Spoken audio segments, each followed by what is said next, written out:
2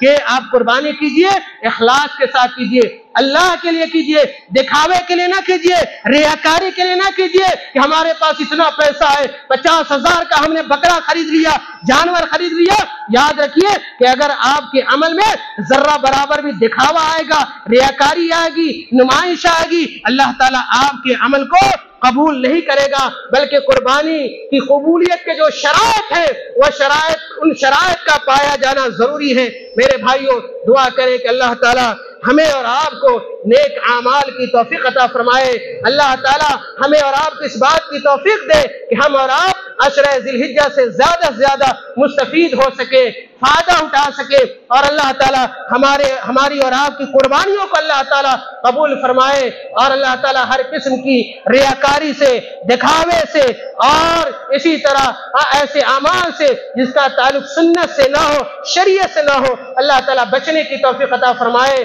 آمین۔ وآخر دعوانا ان الحمد للہ رب العالمین۔